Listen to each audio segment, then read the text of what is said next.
we look at history. A good reading for you is the number of university courses that use Dune as a textbook. Anthropology, architecture, political science, economics.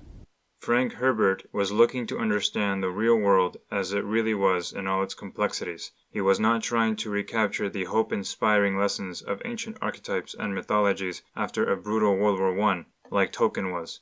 But instead, Herbert was trying to understand why the global politics of his era, namely the 1960s, was a total mess, and how the false messiahs of World War II played a big part in nearly ruining the world as they knew it. He does this by contemplating human biological evolution and the laws of physical nature, which oftentimes creates harsh environments like the dunes of Arrakis, or softer places like the gardens of Caladan, and how those respective environments shape the respective cultures inhabiting them. Also, Frank Herbert would study how cultures themselves shape the environment they inhabit through science and technology. Yet, Frank Herbert understood that our technological abilities themselves were a product of evolution, so our ability to change the environment is itself a result of the legacy of the environmental impact and its effect on our genetic evolution. What this means is that Tolkien explores universal truths of the human soul, while Herbert is searching for the cosmological truths of the natural universe that we can observe around us,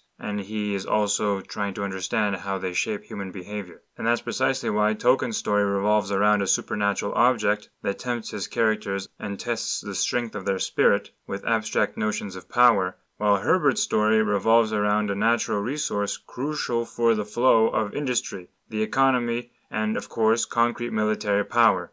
The spice is oil!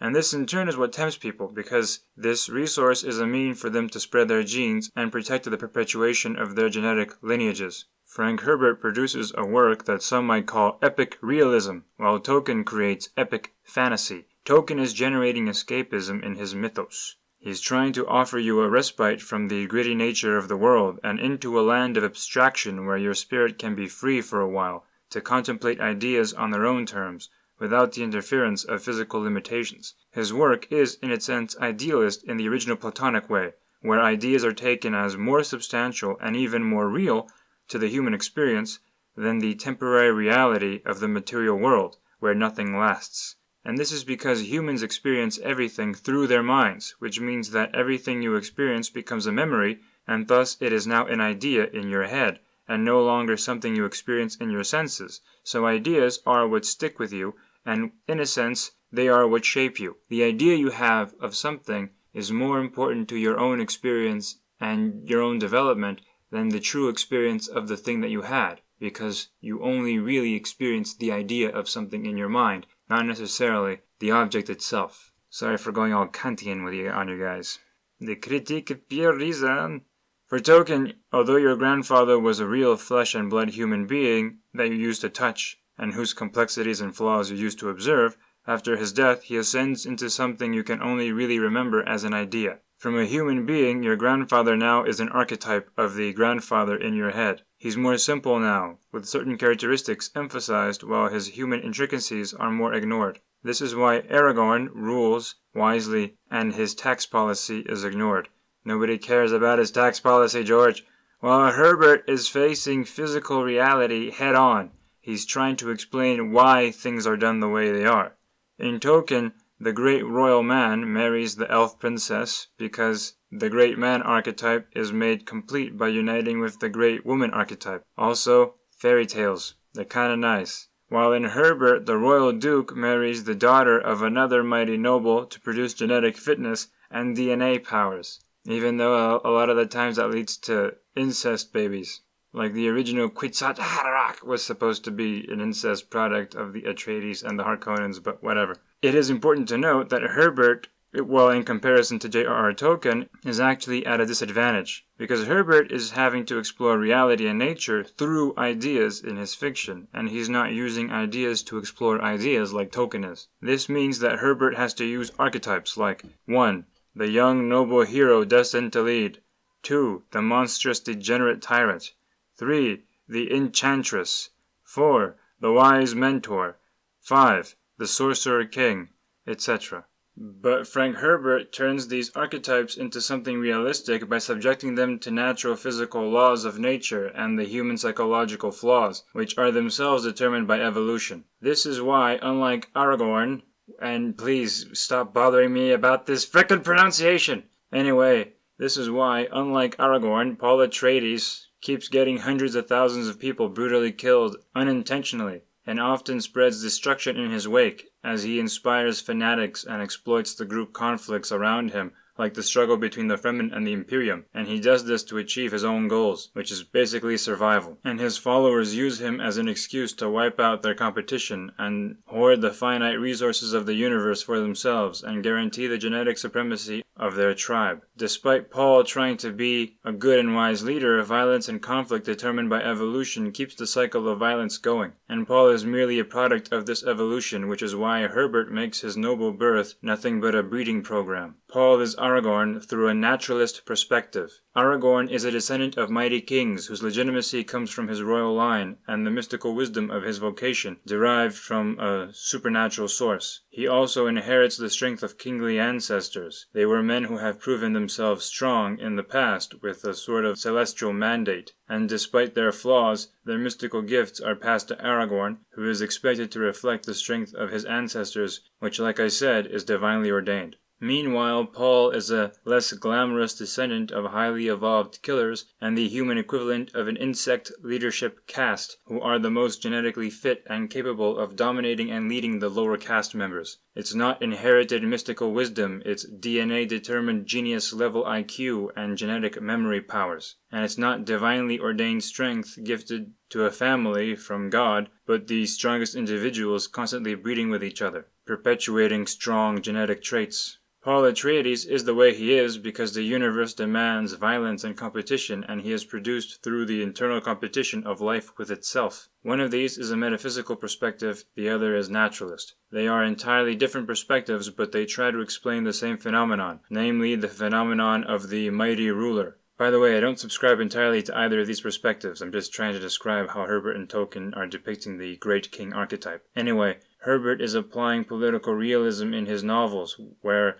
characters have to morally compromise or do horrific acts just to survive in a cutthroat environment, like how Paul is forced to lie to the Fremen and pretend to be a divine being, which ends up causing galactic genocide, and he does this so that he's not killed by his own political enemies, who will then cause their own genocides. But this realism is different to the realism talked about in the world of literature, and this is partly why the limitations of the human language can make things so darn confusing, especially on YouTube. Realism means different things depending on the academic discipline, if it's literature or politics or philosophy, etc. So on my Game of Thrones versus the Lord of the Rings video, or Gott versus Altor, I dismiss realism, but I'm dismissing only literary realism, because literary realism is about depicting reality without supernatural elements or epic elements, and therefore it has a focus on what is perceived to be real or part of the daily minutiae of things. I don't even know what I'm talking about anymore. But all this just depends on how the author sees or experiences reality and what is epic or daily life in the perspective of who's writing the frickin' book.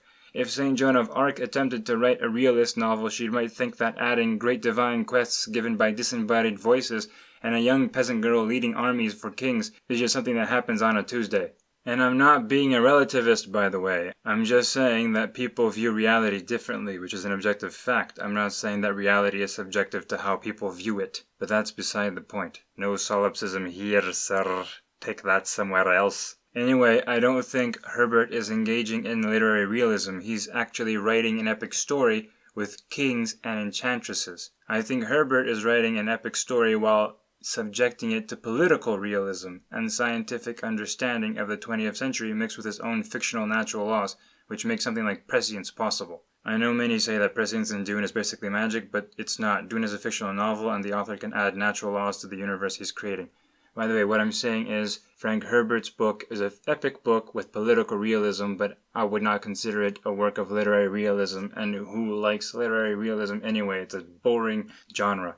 This is why I think that Herbert is using epic realism, even though that's a bit of an oxymoron. Well, I am just a moron, if you haven't noticed already. Man, I'm really tired today. Where was I? oxymoron, but Herbert is using a story of exaggerated grandeur to exacerbate principles of political realism while sacrificing literary realism. He's explaining how political realism functions through a cool story with giant worms and enticingly attractive witches. And I said witches with a W, by the way. I always try to be a gentleman. Also, I hope I'm making sense and not losing my freaking audience. I am so tired. Anyway, Herbert is also not doing the same exercise that George R. R. Martin is doing. The latter is actively trying to subvert fantasy tropes, which is why he paints the big threat as beautiful white ice elves. They're beautiful in the books, by the way. In the show, they have scrotum for faces. Anyway, the good guys are always wearing black, and they're socially marginalized dudes. So you have these socially marginalized black dudes fighting the white. Martin seems preoccupied with examining and deconstructing traditional ideas as a means to elaborate on his own political views and values, which is fine. But Herbert is not exactly subverting epic tropes. In my opinion, he's just shining a different light on them. He's not subverting or deconstructing the trope of the young royal hero who becomes king, like Zuko or Aragorn. Suck on it, nerds. I know many think that Herbert is subverting the hero trope and other ageless medieval and storytelling archetypes like the witch and the conspiring noble, etc., but I don't think he is, because subversion mostly occurs in two ways. Alright, so you got method 1. In method 1, there would be a twist to Paul Atreides that would make him not really an example of heroism. The hero image would be revealed to be actually a lie, making the trope an illusion that cannot be applied in the story, because the author is arguing that heroism cannot be applied in reality, at least not heroism as society understands it. Maybe Paul would be revealed to have repressed desires that don't fit social conventions of what is supposed to represent the noble hero. And the noble hero would just be a facade, meant to satisfy the arbitrary rules of society, and the true Paul Atreides is actually, I don't know, really into torturing puppies or something. And I know that Paul really isn't meant to be like the great hero of Dune, and he's actually supposed to be a cautionary tale about not following messiahs, but Paul is still a heroic figure in his own right. He's more of a tragic hero where his heroism is outshone by the tragedy of reality. He's not a subversion of the hero trope, like, say, someone like Homelander is. Anyway, method 2. In method 2, we would be having Paul, who is the traditional image of the noble warrior, actually fail when it counts, and then he would be replaced by someone not traditionally seen as fitting for this hero trope, like, say, a woman. Because the heroic warrior, characterized by deadliness in combat, can be anyone of any biological makeup, because society is actually lying when it attributes physical power to mostly men, apparently. According to Californians, I don't know. This is a great deal of what the subversion of tropes really is in fiction these days. It's mostly an attempt to undo old ideas in order to make way for what is assumed to be new ideas, which will make the world a better place. They hope. Assuming these new ideas are not just failed old ones that keep coming back when a great civilization is in decline. As if a civilization is starting to unravel in the Greek art, okay, you can see it happening. All of a sudden, the sculptures of handsome nude young men athletes that used to be very robust, okay, in the archaic period suddenly began to seem like wet noodles, okay, toward the end, okay, and that the people who live in such periods, a late phase of culture, whether it's the Hellenistic era, whether it's the Roman Empire, whether it's the Mauve decade of Oscar Wilde in the 1890s, whether it's Weimar Germany, people who live in such times, okay, feel that they're very sophisticated. But from the perspective of historical distance, okay, you can see that it's a culture that no longer believes in itself. What you invariably get, people who are convinced of the power of heroic masculinity, okay, on the edges, whether they're the Vandals and the Huns, okay, or whether they're the barbarians of ISIS, okay, you see them, starting to mass on the outsides of the culture, and that's what we have right now. I'm concerned. I feel it's ominous, okay. It's not like the West is in decline, right? It's not like NATO got its ass kicked by a religious tribal desert culture practicing jihad just a few weeks before a multi-million American movie glorifying desert warrior cultures practicing jihad who overthrew a technologically superior enemy is about to come out in theaters, right? Oh, the irony. You got your ass kicked by the Afghanis, and now you're going to glorify the Afghanis in theaters. Anyway, if Herbert was doing subversion, he'd be all, Prince Charming is I'm trying to do my George R. R. Martin voice. Prince Charming is I can't suddenly become a fat. Prince Charming is actually a sociopath because being privileged with no checks and balances means he gets everything he wants, which turns him into the spawn of Satan, and also he's an incest baby. Anyway, Frank Herbert isn't interested in subverting or deconstructing anything. He's trying to discover how the world works by using a narrative as a thought experiment to see how natural forces guide human evolution. I am tired. Dune is primarily a work of investigated anthropology through fiction. He's focusing on how the universe works, not what the universe should be, or criticize how the world is. Proof that Herbert doesn't seem to be driven much by ideology or idealism is that the conclusion he arrives at in Dune is contrary to his own values as an admirer of the Enlightenment. Okay guys, I'm not tired anymore magically. Though Herbert undoubtedly has his biases, as do we all, but he doesn't seem to be happy with his conclusions about human political nature. But he arrives there anyway because of his rational investigation. And we know this from the very setting of his book. It's in the future, but people behave as if in the past. You know, feudalism. And this is because Frank Herbert envisions a world where the values of the period known as the Enlightenment failed, and failed hard. Herbert is actually very much a man of the Enlightenment in his own values, and he believes in progress. But his opus seems to understand that what is considered to be progress is often stifled by the overbearing cycle of history. And Herbert seems to understand that natural laws of evolution make dogmatism, conflict, inequality, and the rule of a grisly and patriarchal oligarchy or autocrat inevitable. These things may decline, or change, or improve throughout history, but for large swaths of humanity, these things will always come back in full force. And this might very well be what we're witnessing with the current debacle in Afghanistan, as the current ruling faction might soon gain international recognition while still having medieval practices. Not to mention the growing support for the Tsar by the Russian elite and Erdogan in Turkey wanting to bring back the Ottoman Empire. By the way, did I mention that America is in decline? Herbert is a pessimistic progressive, and if you think about it, the Fremen are very much like the Afghanis. Like I said, but more politely now. Sorry there, my friends. Since the Fremen in Dune are basically Islamic, they're practicing a type of Sunni Islam from the future, which means Buddhism for some reason. And both are populations under constant occupation from different imperialist forces who keep trying to control their drug production. It's uncanny how similar they are. Both live under harsh environments and have become an indomitable warrior people. Also, the Fremen live in caves. You know what this means? Frank Herbert envisions a future where Islamic civilization still exists, but secular, Western, and democratic civilization was crushed by the wrath of Darwin, which makes sense because one encourages more reproduction. Maybe I'll go into this topic on another video, if you guys are up for it.